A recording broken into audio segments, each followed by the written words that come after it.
Jenabe torotonyo bubuto hede msodo wezon na miva egbebe tunyame egbe kuledea enyake mijagbon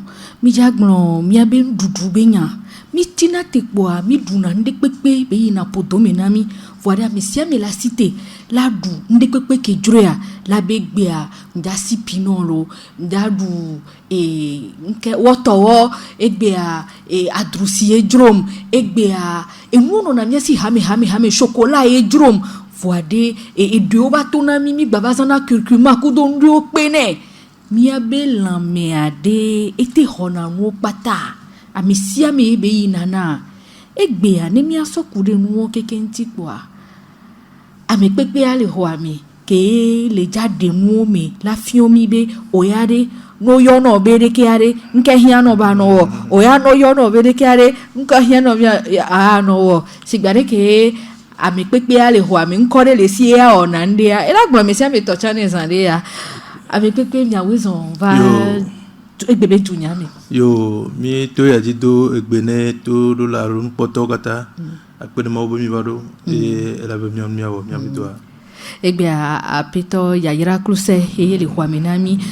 ne mi aso yeji kwa mi yo be Sandra Anthony voa mi adasi a peto kluse ya yira yen tola gbon nkebe wona kenyam yo ebe nko voa ko mama mesia me anko no na esi ebe nyana nkebe wona entola glom kebe ona apeto ya de mona mi ya yara kluche mi pour un poso ndudunti nuka agbetola du ba so ko ebe hu to vone ya mi ona dola aloku afobe county nu le agbetola o anodo ko mo voa nu donkune alo mu jole mo jiwa mu rena dagbe banane ebe mo jimile enyo a peto kuse se mi agbon mi gbon fifi jembe na no dede monyu eto aji o a munyana de ke be la wedo si be monyu eto awon yin kemile gbon okay le nudu ba paji veveto ha mi agbere ke agbeto nanu bena ya pomse ya so oto wala ndudu amenu nyi amedo leme la medo la de la so oto e ba na enuse nu nyi amo be de be gamea ne ehun kele na mene mbe sokle nu duawa ehun ablana alo ne hwa wo dole ya edik we de na to adia suna bo enana be ame adu nouveau vide mano mo alo energie ke be alo mse ke be dia makpo doju ye oye mi fiona nu so ndudu ke soku groupe sanguin pepe ehun be jisi de pepe ti si be groupe sanguin o ne e ja be ndudu la lojine A echatole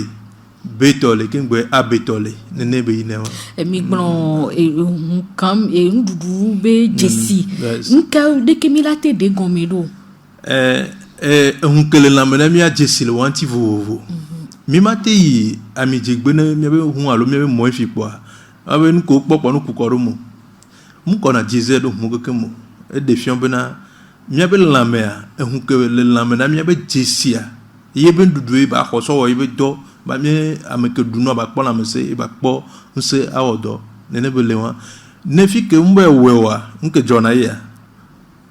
machine ke mo ko jeze do va essence be machine be nya machine a do na ku he nene ke le mi agbeto bo ndudu ke sokli vo mu kpo mone alo ebe dude gbegle sugbole mu wa echa ebe ku he nyina dolele e alo chaka le na me vanane mama togbe ele bebere enyo nemia so ye dia mi na te gbon fifi jembe agbeto be ehun be jesia de nene ele mi la te do jesio nemia so to ejo fifi mea amene ele ye amene wadi ye mi ona dole jeji gba o eni O plus alors O moins vegan A alors A plus alors A moins et tongon B plus B moins et AB kodo AB plus A moins lendu dube nyame mi alereke plus ku moins mi tena gboro di sugo O plus to la A plus to O plus to benu A plus la te ina A moins voilà lendu dube nyame vone ja do huna mea desi ami pona tutuba plus alo moins mi pona tutuba funono na bebere donc mia le de kebena raso so amenelero le haso so amene wa me ade leke haso so wa bazena gbeto gboro mia to aji nene ah OK mais oui on te l'a dit be hu ade kela no lamena yo a o jojo me eye le nume kuko me mi nyabe ameno va ni gba di tutuba kengbo ye amero baba ami tutuba o ya en grande partie alors la passe akpa gbogbo to groupe sanguin O et oni et o mi tena di ko o a esugbo o en grande partie o sugbo to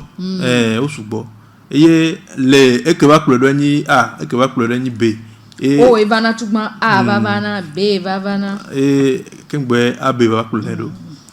nous dans que le nom me mia do du ciel ni be ndudu ba sokle pouvoir elle veut vede la be ne be sokle ne la énergie alors mia gbere que nous niam que la mer so toi enna la mse ameke dunwa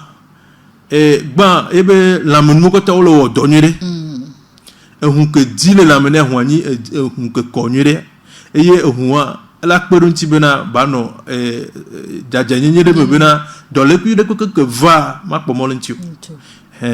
que ewani généralité am siame bonwa nendibe odunu no asopoa nuke jonewa mia gba donc ko jibera ndudube monwa étape de leozona mia donc ko me ve dedi ke gba aba groupe sanguin odi ba ndudua ya pogbo be dingba no mo edingba nko mi duna dino ne me dino ne me ne edibele no me po lo kaka milanyo ni mi ami po be ndudu enyimi jo davore ke lo kaka milanya be eya edile mi alo mi anto we kona diare me ke mi nya no wa manya me gakmento mi be mi le clecha alo gakme mi reso asigbo ba alo mi va le dea edido ne me et le fruits légumes alo kaka de tubercule nous comme ya clopoa ne mi je colère belele ne suis amrozana atike buvuro amrozana javel e wachanyoa mona be ne nkuyo ko lentia watenku enyoa au fait nous que là et nous bois et mi ami blona bono so ndudu bonu amrozana je mi agbon ne necha nous que mi agbon le tepe ele nyibe nous que là où dans le cuia et non avons de mi oya nous que là la sopo zreka là où dans le cuia le mi agbon le cuisine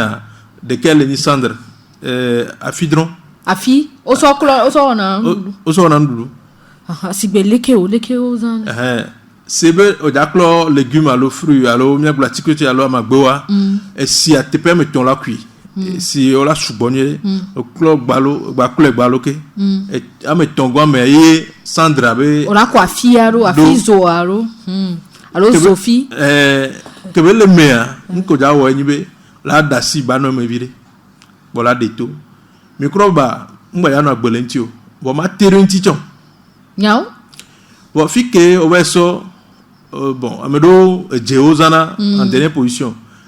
et mu ja couvre ya no tere no anti magba so multiplier magba di le di o vous tout kwata pe wa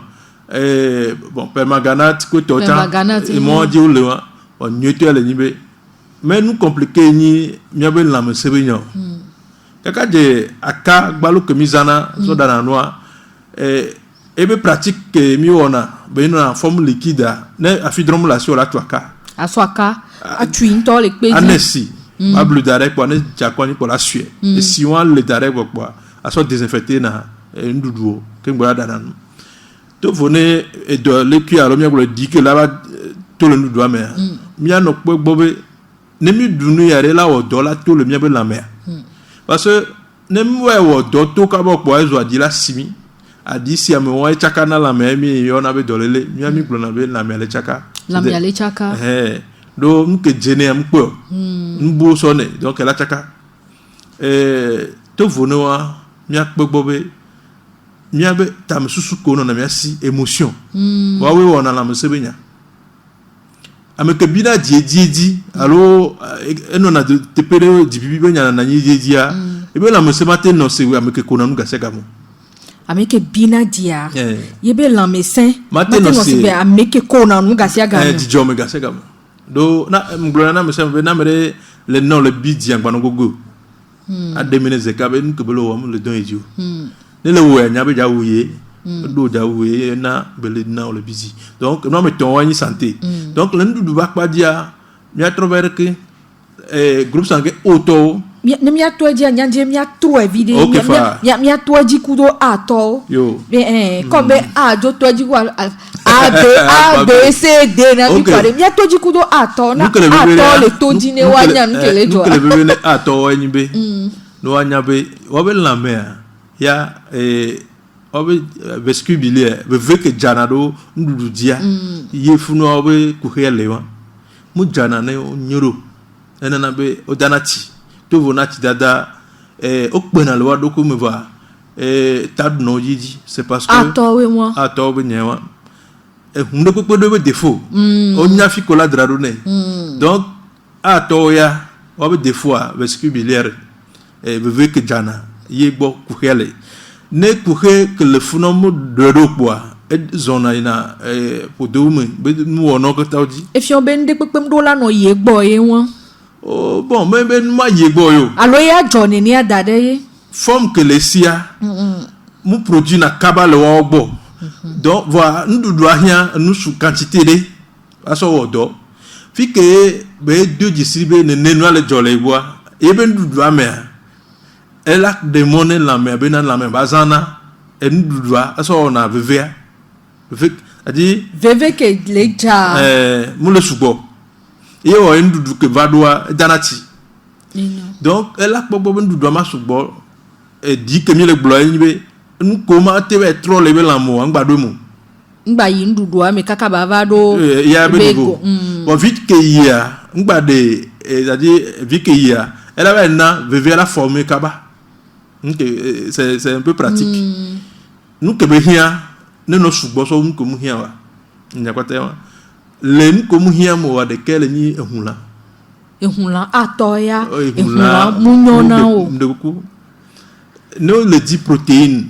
nous en et que so agbo me anyo be que so la o me ehunla le mu ona dole wo be podomu wa ma fun igbe pora be nyilan to ke drum me fi ma dakudo ragu alo ma yemunyo ye be fo be du so joda kakava na consider bon entola be le nyere lo bon ne do afide la mama wa ko so e dele ya do be na la no we kakava do pede de do pede ya kwa po na kwa mi le gloire elle va là non c'est vide voir comme munye ti o mudo na tout ko be ni ya le joa bon là be on du garo me yina garo me bon ivona garo me o igoli na pe o bon ke ton ke ne ke we ya na gaze na me de le ne ya tout venait des formations que les tubes digestifs nti ameru to dizina potia vestibulière agbo be suna ne ato donc obe do alors obe nu ona ganto le nyunu pohunla ngba ti jine no ja ba de beni be o we le groupe mo ja doa no gbogbo be ingrédients no no subo le mcb no ho ke mi na me sukoli anis no no subo le me de wa be ndudu o me won de wa be ndudu o me romarin no subo le wa be ndudu o me mi anu nu ko nya mi anu de gomere gengbe me ne mi ate no se no gome tu ko ayo mo ye anisa sukoli romarin ya ne pe o yo na la siamewa ne ne cha ko yo na la siamewa ne on to yo po la desi be anu ya o le dia nke na mi le proposer nous wa o le de dire le wa be ndudu me pour do me le odo veve que la ja nyuria e formé na nyuria jana entie mi le odo no ne bon to vonia agbeto hia esinunu subo won wa ya particulièrement o hia sisubo ato we won ato o hia sisubo parce que dit que le tin la maintenant ne siamo subo wa diama to le gamedio et bon la maintenant to zono et la maintenant to zono wa bon terre là no doji bon no va le biji kwa dira no pour yo au besoin magnésium moi le cacao en poudre me Encore hier mia gbogboro la no si sugbo Voilà. ola no cacao chan sugbo ehunla ya munyona o fi ameko ehunla jojro nko la te so do ehunla on ogbona be yo lavado nke protéine la manqué yo koto wa be légumes alo mia glore ke amakola na jeje ni moringa yo la na jeje to vone moringa ola wate ona nyato ola te one le wabe ami be mumea piso de ko be no ale ma do ami subo muglona be ami kila lo sope gba nyo e ko ragba ona doku nyure ele ni nepi ba mi mami mi be nemi bon da be côté alors le subo ozana so de na wo ya poto même no jela jogo kento cha ele be vere ne o be le wo ami sebe ami dien subo ma don wadio parce que nous que décomposer na mi dien eni processus que nana pour do mo on a doit e gbodo le wa gbovo o ja do agba ne ma réussir to fone a garo me yovonemi chan virer vraiment no subo yovonemi chan virer yovonemi eto vonanemia oui noix de coco to neto elevo e chanyono vide amedo chonva gbona be na huile d'olive chanyona ndo e chade enwa enyona mesia mea do anpo be huile d'olive enyo mais nke le menyi be nke defiant be huile d'olive la tupam que me nglo huile d'olive a nke defiant be c'est pas a dit prudence pas prudence a ni conseiller ne wa nemia munyam amenemo le toko là elle a le sopé et nous que mi le dit la mio me mi le bon cholestérol et le mauvais cholestérol amogula be huile sans cholestérol a jedadai no me donne me quoi on a djoule me nyeto ani be nya ko huile kem ami kem bon cholestérol a le subo le mia ben tout me le fio ne piba miare e do bon cholestérol a subo le amiko mi plena on me ade nke yo so dona jesile no aji mi la so nya be na bon cholestérol a le on me amiko sebe amiko mi plena nyenja yo mako me amiko mi plena la si me elitare ka to gore ka litare ka nyam préféré ma je ami je madu maledo c'est-à-dire ma ne ni be mbe du suboa ne be feva ma nya be du suboa be feva so be ma je ami ko la atukpa me nglo huile végétale dit so ami dia yo so o ko produit ro me be he o gba tro ko produit ro me be le honyere ami dia pe won ami dia oh ne o do ami dia to de dia au moins éviter pro vitamine A de leme ya drana ku video banana cellule do gba formena vo ko be wo ni a couleur a jaune ko bu trova ne vitamine A wa jaune keke va mauvais cholestérol que mi le vont agbalé so pe produit chimique ko korodia on gagne ne popo donc le mieux et on a préféré na be mi agboba mi ko le fie o mi le benomia noza mi gba no globe o mi le oui huile de cholestérol ni a de communément sésame huile huile de soja o chon le hame si la production est faite ici no be o nyafiko enele o nyabe ya condition lenti no wenyere vokwa oladui wa amibe nya mi agbule de kebena akwenta lenti subo les filles to vonenemi kudo yovonemi kebenya mi le gloire groupe sanguin boole ola chan la zamio fa va et que le commun que moi ne dada nu kwa be grain de gousse goussi papa toi kudo alangba be courir de no neme ame vewa ami ke tona lo amea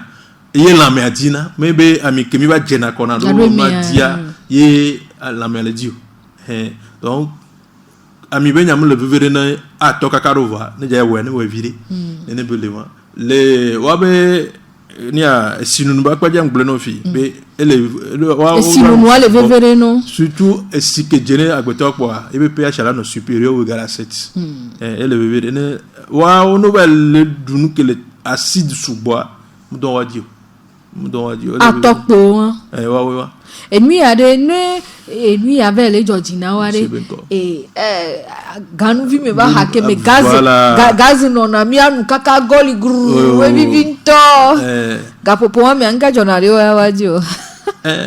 Quand que le bébé est libéré, nous donnons bien le coup, c'est vrai, à tous les intia. Comment va le nuit néré? Oh, le doigt barre fois là. Oh, dans nous amour le dans le wa boniro. M'dato nous ko doit m'dato kabawa. Adilasio. Ganvi me nous tant conservateur que les bisphénol A. Angoko aussi na les nous nabe wa en principe nous y a me de mot de toi. Bon, sportif quelquefois oui. Bon ba ni dog à cette caméra. Afon ajon mi no. Ah, nyam lo wa bo. Won to mafion beju. Nous so anana. Atokpe won ato mi le toji lo. Yo nya le gbono be émission ne mi nya o mi ramasser wa be no ba ce qui est sûr on va servir un peu de tout. Ya gro vide que la jena mesia me banya afokeji be là. Donc anana et ni be fruit de préférence et nous que la ba nyo be pamplemousse ça associé necha wa chake pata wa voilà on to la ingéniosité virée ko banana vokpo ne molines moja tuno le là so pamplemousse akoro mo pola ouais a obtenir ici wa de akpa le nti alo ça c'est un choix akpacha wa na be do akpacha la no nti ola so kekeke kore mi atu ya ça des résultats que le dia ko be no la o ne gugbalo ko le dibe ne vivia dakpajo e ya la tenu na mi mia mo jenti e ni be apacha la no be la be jirande do le mia be lamia mia mo jenti voilà opo yemi globe ndu do le va lo ke jimi le zen le e be don tie mi le po alo e be la mse le no merci puis ko clore pamplemousse annude ya l'objectif c'est quoi que non aime mieux na be fibra elle la que mi na me ba la pa me cha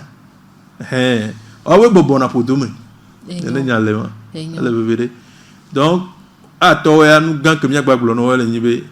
ehunla no da siva akpavi so bon tout ce qui vient de la mer baga ko to la zen bo be la que dana donner ato ele ni abobo nto eje no et dana dono donc et ya tenu de chaque jour m'daglo ne nde pepe ni o plutôt ya le po be nu subo le me ato voilà abobo o fon so deke kakabana san wa gbe we dare agbono dupo o ti o ganvo e wa lo bon et puis quand que le bébé là nous garde ingrédients comme cité fier non no subo le me ok si vous souhaitez on a miajole atodi big wa be nya vide mia do ko na toji no to be na egbe ami le gbon ndudu be nya ndudu ke hiane ape ehunwa jesikele hunwa nti ndudu ke hiane a yemi le gbon egbe akudo apeto kluse yayira ke le fiomi aforopea fifi je mi gbon ato va ivo miaje betoji beto ade enyakele wa gbo amewonia effectivement les groupes que me wa be hunwa elena di tutuba so wa me semeto mi classé wa B1 parce que wa be no wa bilan wa vitesse de sédimentation et dit que tina huame mulona jona wa to kona na jikaba ye wa mi blona be le wa be no me nkela na hwala fla bazon a de dijoa mi prioriser na ni magnésium no ya magnésium ye nyona voilà ne magnésium wa ye subo le wa be de te heyame doté he to que mi so dana noa munyi je to ke ba le fifi nous va bien pour la forme et voilà nous va bien là au gaz pour gaz latina pour deux non wa golina lo la nyana ngo subo mu don wadio nyeto ele nyibe wa no le bene de te wa so no jus wa na miel viré wa la lait cacao en poudre priorité wa tenir chaque temps la lait parce que me konya susu me bedo tout ce qui vient de l'esprit wa na susu me la da konyi wa le bene dore la no concentré à jonadino beto donc enabe magnésium akwena lo anti subo to vone a mia de kokuno be kokulo la no limité allez ma du koklo là allez à fotia ma dre vide là on a dû pouvoir sur là c'est parce que nous kala John kala te jore wa be là no du koklo là sous bois que John ya obe hu ne va le bon nutriment que tout le koklo là mais en blanc la ni a ibe gobi blanc rouge le rouge que transporter na oxygène que de nutriments wa au chana do ju agglutination et voilà c'est col néné chana oh nous la zone joy que chana et tout monde a que mu ya lo gbokabo mu ya fo gbokabo la no yi bon à mon to gbe mi to nya o na AVC kaba neni be mo se po gbokwa o gbojo na la bo kwa fo gbokaba kaba nu journal waji yo mi gbona no be one classe de se fluidifier mo ba ina bana kaba ko no se o ma tina dine glaçon nous sigbe nous vivi yo mi do mi gbona me sembe miel ya nous préféré adru on gba so exposer kana ne la nu adrusia ne citron le no vide ne do me fa pamplemousse vide ne do me chambe cocktail la mo le mi lo nke adru no ple bova no ba so citron do me lo alo pamplemousse do me ke ngona nu ou alors o so ananas pamplemousse citron puis ça peut be citron jo ba nyona we oui ne ma pa de le si bébé na acide ye jo nyona. Quand on dit citron, ça ne veut pas dire acide. Et aussi, nous que là, le numéro. Bon, nous la mer, on a donné un petit peu trop. Nous que nami proposé citron ba deux nous que blana me humea. Et nana be hum flana. Intimi be ba non tine. Tout venez nous comme le proposer à. Elle a quoi bobé. Yento là nous docteur quoi. Béton, oui, oui. Et tamadune, ne t'allez bien, ne n'y non, ça ne passe pas. Béton, et tableau là, du ne t'allez du quoi. Nous que vous ne la te repose dans le village, là, saute à donner, va trop bober de comme ouais. C'est un bon signe, mais ça passe pas. Et débé là, tu te l'as bé que t'allais du ayano, à ti que allo, dondo, allo, bah, nous si sous-bois, allo, que bela, que rien n'est à ti que nous dana, béton. Et si. Ne ba le tieda e ba donji ne cacao le me gba nyu bo ne gingembre yo gba ko si zoro di ne miel vide le mbenu kwa e bo ya gba ba do kumi am beni ne ja commencer ne mu dina la oppose no imposer pose ne alors be ne gbo jere vi ne ba trova do am gba sona se de kento so zolenti donc et o no nya no vieux groupe sanguin anyare ko la bioso gbo ba pe do intimi onde donc amoni zolo wa me voine mi wa gbo no gbo jeno no trova aw mi da si ne wo do kan nti ko ne pa itola pa béton kameleon ni no ne belema wa nu gan kele mele ni be ne fike le docteur ko tale du sous-bois le non pa dia c'est le nam jona nu su pa dia la gbojo le nsume kabaka iva enwova no kabaka do wa be doc le na kan les vaisseaux comme les nerfs wa be kan wa be problème sona funa wa c'est à mon ora veut dire betona mais wa kandi betona no donc nene belema e ne mia se gomen yere a beto wa do ma hia amido do la nyodo no po jijo egbesi agbe elle bebede e yera émotion be nyakemi le gloya elle est très remarqué le wa gbo ne joro di bon mu de toa mu funu donc ne ne la me de di me chane elle obligé la ba gble kengbe la vo ne ne cha jo won oui mu la na ya me do di mo ne belema le wa ben dudu me et to vone je suis to comme bla nous le bene eli do sélénium kudo même kaka de calcium dit o le me no le bia et quand ben ya commis le gloire articulation ben ya do point de et de non sibe eli sibe mi agbon be na dege be nunu e fi am na be no fun fi be mi sa dege couscous poulet na babla konyonyo do iya ne no telefone no eli be la no bi o be mi sa le dege to bois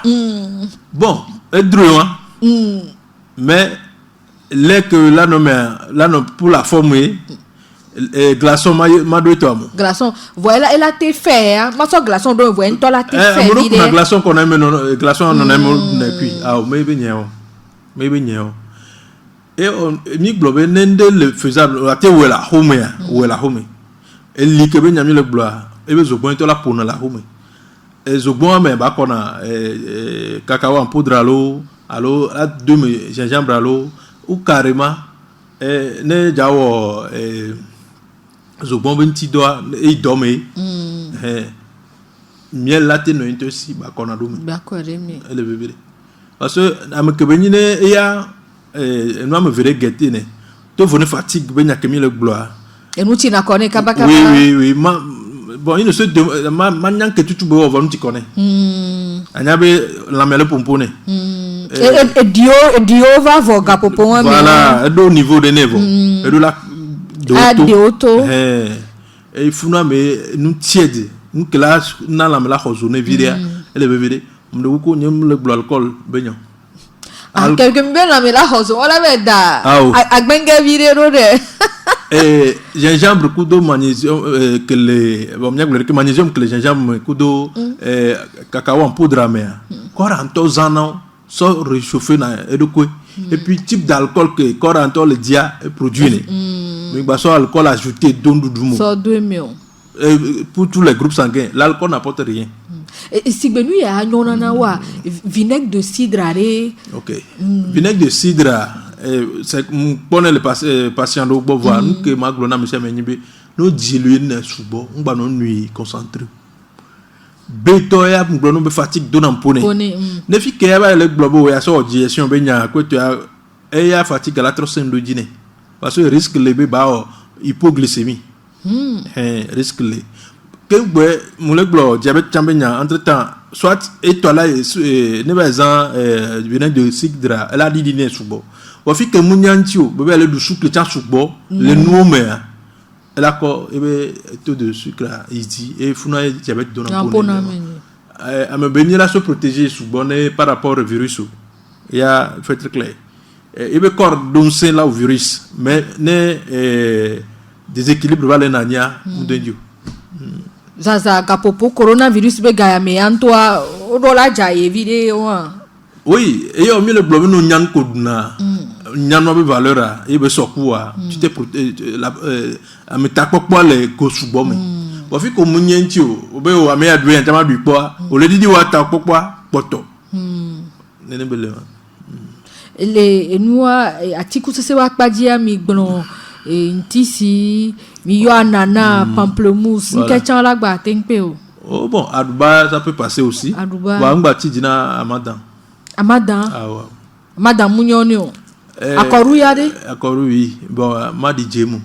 ne di jemu ne le duine ne subo kwa ebe glycémie la dit ne bele beto mkare dibe mi se ngbogbore beto nyonto kike mi le gbla beto so na be si chan hiana no si anu si be no ma ebe la me do te pe me wasi ko na te pe mandrin lo ameni donc ne beto par exemple nyakemi le gbla fia ne be chama didi be sinunu poto atara no lui et le du poivre concentration la jo ne concentration doit sous coube de sur l'attaque donc si elle veut yo mi glona na me se be si yana me voir ne pe bon gbani nu fafa ne beto deux possibilités te que mi na be atemesia ne le e be te musme si zo le dibe nu na régulièrement et vous ne belle et au moins mi le gbonyo voir mi au moins ya jonyo na mi vidéo 20 nko so well ne be fie o ele bravo là tu es au canton nko so well dit wono wela file va bon a goûter po nem dutana o ça passe bon ne dutana ko ngbazen ko donc anya no do to mi abe lame no du be ko be buye tagbe du mi po mi anya be ya munyo ne mi abe lame beto ya ne ta douveau pour n'y ça passe pas et nous ya que doit ya munyo ça passe pas enyo et fifia ke mi jo la zon dia di won obe jo va bore be anti wa chon baba le ni America be ko yo abe bon en fait no pour moi mais wa woni le tout dernier alors mi glo me potio besio ko baba ni madia wa be catégorie musique bon va oso nona ku gbegbekele asi ku beto doju e patava bori wa gbo ye oye mi gbo no be no le alekut no be kora sport le vivere no mais ça me sport le vivere no vo ya mi gbo chava ya chan mais ça me sport le vivere vo ya particulièrement mais en compétition le mais on m'a négligé ne nkejo bébé côté a mgbono be ebe hum blana kaba a toi ebe eni a fokwa lo parce que gestion mu wa o wa penane kaba bon le sport elle a folie le coup bon et si nous a prioritaire et il y a de la non nuit pour 20 ans nyama préféré be commis on a les filles à base de bissap bon méthode boule mieux sur le way très nature on était régulièrement wa ma ni 20 mia bleu que alcoolisé bon il y a pas de boisson sans alcool hein et les patami mais forme d'alcool que yo il y a que le vraiment donc mais alcoolisé à comme le niveau koilo di a jour au cuit ba ça va coller dit et ben yami le blo o ya mayo voir nous dudu on to ami agba alcool non na wan to mi la maison donc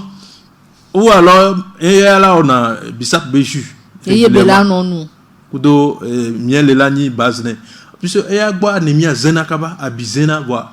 diponane to vone gazema ibe nyakemi le blo e ya tagba ne pe donc e do awodo de be abima bo et on l'a non la mené mieux voix elle a pas beaucoup d'énergie là aussi ne belema au fait que ya nglobe de covid tout sport be côté et nous doit tamu so et bon ya et puis e gbede le la e venant to kakawa mle di so da na desia aloma oui à tozane kengbe vo mutina tinea neneto vo beton to eni alomanto beton to eni aloma ifi akebele a beton bois garo même gula no be no constater be l'odeur a balé subo et puis dire ça me le yokwa nous sommes dos sur 2 semaines au moins nous duzevé là zeton o te tukui chanfa oui adea alors a tukui hame me do na makwanto directement me do si ana be puna ko na do desime me do de ko la we ba nyu ye la de ba gbe ilame quoi elle veut au fait que au forcer de ko duya ao nko forcer de ko duya la mo ko et on mi blonde oui mi da do danui voir ouais de be assez comme ça dit a blend la medunti il le globe émotion jouer na do santé dit lendu du ba nyon to tande ga comme le da noir ho que les forme que les ya e pour nan poso pour dome et si on a so pour dome ka ba jena nu menami e tie ndudu la gbogbo ba nin ke jenge ho a susciter appétit no le duya ba no yo be o le se vivi na ngwa munyi be ado ewo ti ko ba le dupo mi agba donc be ado ala wo la dunu voilà si kongba ti ko ngba nu se si ya no depo bi de quoi nuit parce que nana mi oxygène là en dehors de ayakami le bon si gba nana mi oxygène wa oxygène mi me cerveau rien garé ko gamé cerveau elle est commandé corps sauf le cœur. Donc, l'oxygène allait manquer avec. Mais LCB, les freins ne m'avaient pas laissé. Donc, à béton, quand que m'y a glono, n'y a autant bâti d'une houlon. Voir nous j'avais ou m'y avait joué l'ambé n'y a là-bas rien. Coco la jang ba yemeno. Wa azui là do meno sipere que y'en a béton et n'y a n'est que m'y les fruits de mer. M'y a gloré que Miona debe beaucoup Miona debe sol oui à Foromé et nous collater nos droits nos budgets va quoi quand tu étais en bas jolin on côté wano wa sport ngba ngejo bon no sport à l'activité physique am comme le nibe amela no foot du kaka même non to rade jonatino ogbete le duya quoi no duel comme kaka jade kwa bale si et ça passe et wa kametete ho oui parce que funa me ogba no me veut gagner émotion du joie ba ici voilà me be nous ton ba po nous que le dia elle veut dire bon alors amelo ponaka mais par exemple là abeto ola poka mais neni be o maîtriser wa do ko dido ajoa alors ngba le ho mais que nti dido le ma poka kakala ma no gbon voilà neni be le wa donc mais c'est un peu la mais ko be sport et ta ni spécialement mi on ane amokomi hona la musique la sur be sport là enyo mi kanse noa kaka mi gbon na ato a mekonia be to a mekonia mi va cha mi via akudo be wa mi do ejesina mi be na ne moya alo plus ale gbo le ndudu ba padia e ya npo henya de pepe bo e wa hu abe dodo be gamea e plus alo plus a mi pona kaba alo moya mi pona kaba enyo e fifiare enyakele mi asidu amle kwa be gamea e titere mi antivide egbea o to ya o waya abe ko to atonya be yoni oa waya mi adota fla chena mi be na nyi so blada gbea mi ano toji mi ano toji mi le oyo ya mi ano toji ne mi ase mi acha mi atoa mi ja wonua mi ja wonua nous que le bébé ni agbeto hiasi bo si abani sike no nua avolo pavo awodo kabato le lamno eni pH supérieur ou égal à 7 to vone wa mi akpogbo be ne gloire mi no du fruit ou légumes et que la sope na mi garo me ni na elle est comme un groupe que on la zin amadan benyam gbole fi bebe to ya ngbachi jine ba mi koto le tison kui akoru ame subola bi voix no gbogbo ne jabe DJ me ngba nyo ne diabetico ne belewa nous gan ko ba le mia gblo yin hunla mia be la mu hin en tant que tel nous que jene mia be la me et le ni protéines que so gbo niveau que so gbo niveau le bébé parce que gbo on a dole mia be la me so hunla egbeo ama gbogbo nu atikiti wona dole mi be la me so hunla ele vivere parce que mi be podoa mu ene hunla alors nous garo mi ton dada chama pa jami blona be zoma sugbo no la bi vedo me boa ma bi kaka ye mu nto e podo me dina donc mi ale bene mi akpegbo ano do to do kono dunwa etale duwa o le pon le do ko me alors o que fois mu le kwero konyiro musizo o sport vide na tezon azon ne amko di dom lo anti no pokafa amko chape vena o essentiel ni azon la me vide vo boevo aja devire le vide nu gan que la alors soponamia et le ni esizozo mi ngangolo be ne dibe bon mi nami mo pokwa mete nami nomba na me di la bio comme quoi 91 19 75 06 allo move 99 69 93 07 no bio be mi atro de ngomna yo o yo di to croix be no akpo yo fi ko le fa mi e mo de dele enyo kemi gbonyo keke mpo David fiare le lui a ehumbe jesi o keke kemi gbonade nkemu nyona de pepe tom be bazan nkemi la grofi be mu nyona de pepe ya odu elo voi ndola hipodome na amesi amio ne mu bleu fi maté c'est comme groupe sanguin de pepe ya ne mi pono ko hala mu nyona de pepe nto ba bon ne mi bla on en a mo se mi le glace sinon ma se mi blo o ja ple no pono la sur le bene de ko anyan ko la ple torotonyo envie a wenwere a sonkore dare mi po me shu abenu gboto a obe ya jonyo lo fifi ale mi ajo we galia mi wa ablo vide ko apon vide aso ba pe are e wo jo ba nyina nyebe dessert le mia wero mia do akpena mi de mia be tororo nyota be mia we no kudomi mi se mia be nyon ko mi gblan be ni so blada gbia mi la gba no du game atutu tepe atutu mia to mi yen www.radio.jena.tg nemiagbayi ejina milo miyombe Sandra Anthony egbea apeto yayira kruse eye nokudomi miadakpenelo akpe enyo bye bye. bye bye.